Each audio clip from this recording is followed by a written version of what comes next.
పెన్షన్లు ఇవ్వకుండా ఆపింది వైసీపీనే అని ఆరోపించారు టీడీపీ నేత బోండా ఉమ. విధిగా ప్రభుత్వం బాధ్యతను నెరవేర్చాలని డిమాండ్ చేశారు. ఈ కామెంట్లపై మండిపడ్డారు మంత్రి కారుమూరి నాగేశ్వరరావు. చంద్రబాబు పక్కా పథకం ప్రకారం నిమ్మగడ్డతో పెన్షన్లు ఆపించారని ఆరోపించారు. దిక్కుచోతున్న పరిస్థితిలో వైసీపీ కొత్త నాటకాలకు డ్రామా లేపింది. ఇవాళ వైసీపీ వాలంటీర్ల చేత పింఛన్దారులకి పింఛన్లు ఇవ్వకుండా చేసింది ప్రభుత్వంలో ఉన్న వైసీపీనే. ఎవరు చేశారు? ఎవరికి సంబంధం? నేను అడుగుతా ఉన్నా, జగన్మోహన్ రెడ్డినో బొత్స సత్యనారాయణనో ఎవరికి సంబంధం?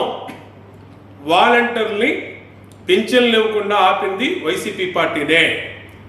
రేపు 1వ తారీఖు మీ బాధ్యత మీరు నిర్వర్తించండి. వాలంటీర్లు కనుక మీరు నిలుపుదల చేయాలనుకుంటే సచివాలయ సెక్రటరీలు పెట్టండి. అవ్వాతాతలో నడవలేని పరిస్థితిలో, వేసారిపోయి ఆ ఎండల్లో తిరగలేని పరిస్థితిలో, వెళ్ళలేని పరిస్థితిలో ఉన్న వాళ్ళకి తెల్లవారుజామునే వాళ్ళ పెన్షన్ అందించే కార్యక్రమం చేస్తూ ఉంటే అది చేయకూడదని చెప్పి చంద్రబాబు నాయుడు కావాలని నిమ్మగడ్డ రమేష్ గారితో మరి అది ఆపించటం చాలా దుర్మార్గం, హేయమైన పని. ఇది చాలా దారుణమైన పని. ఇవాళ ప్రతి ఒక్కళ్ళలో కూడా ఈ రాష్ట్ర ప్రజలందరూ కూడా చంద్రబాబుని చిచ్చి అంటున్నారు.